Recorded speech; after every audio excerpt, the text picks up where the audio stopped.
jour-là, il y eut un très très gros orage. Et c'est en sortant de sa tanière que Loupa a trouvé sur la berge du fleuve les deux bébés. Un à un, elle les emmène pour ces louveteaux qui commencent à manger de la viande. Devenus des hommes, ils vengeront Rhea Silvia. Romulus creusera les premières fondations de Rome, la ville éternelle. Vous le disiez bien que cette histoire était très belle. Et à moi, elle m'a donné très faim. Je parle, et je ne pense même plus à préparer la soupe.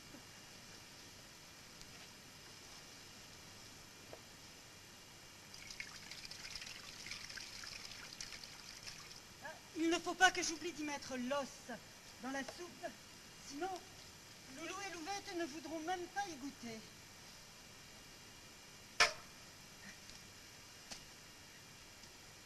Mowgli, lui, l'aurait mangé avec ou sans os. Ah, il l'aurait certainement trouvé à son goût, oui. Mowgli, la grenouille, le petit, tout nu. Ah, c'était un drôle de petit loup, celui-là. Je me souviens que son père, Akela, a été marié à la sœur de ma grand-mère. Et ça doit être un petit cousin, lointain, très lointain. Ma grand-mère, elle aussi aimait nous raconter des histoires. Et un après-midi, pendant la sieste, ben oui, même les petits loups font la sieste. Elle nous a conté comment le petit, tout nu, est arrivé dans la tanière de Merlouve et d'Akela. Mais lointain, lointain, petit cousin. J'ai bien envie de vous raconter cette histoire. Pour cela, je vais vous emmener au tout début du cinéma. Oui, regarde. Et je vivais en quelque sorte ma première initiation.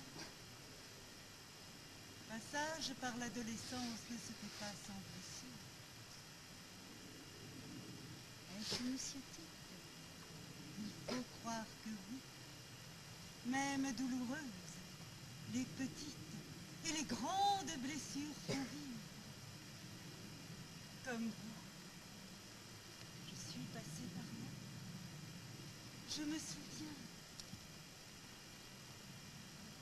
À cette époque, j'étais une jeune louve et je n'avais pas encore choisi mon amoureux. Il paraît que j'étais une belle louve. Deux jeunes loups les courtisaient avec un peu plus d'assiduité que certains autres jeunes loups avec qui je m'amusais comme une petite folle. Oh oui, folle, je l'étais, et vive aussi, et rapide, rapide, à un tel point que j'arrivais toujours la première. Je pouvais aussi me reposer dans l'herbe, sauter dans la rivière et pêcher une truite. Vous ne me croyez pas? Dommage, je vous aurais bien invité à ma table. Mais qu'est-ce que je raconte, moi? Seul un meneur de loups peut partager notre repas.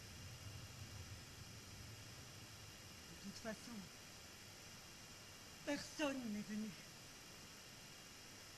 Je n'ai jamais revu les petits loupards, ni personne. J'ai hurlé. Les minutes sont passées, puis les heures, puis la lune est venue, et une autre encore.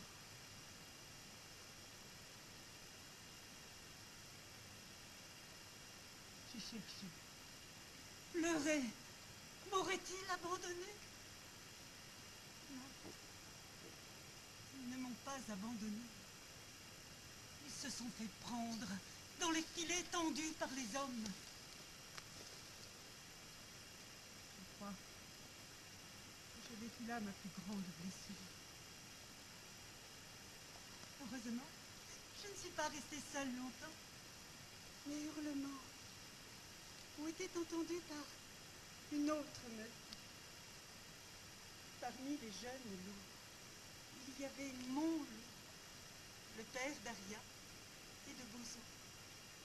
Avec lui, j'ai voyagé. Aujourd'hui, il fait partie de mes souvenirs. Parmi les plus beaux, comme ceux laissés par maman louve, qui chaque soir, quand le soleil se couchait, nous donnait une histoire.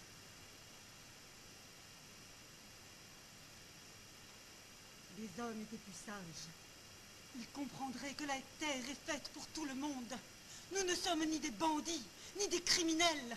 Nous faisons notre métier de loup. C'est tout.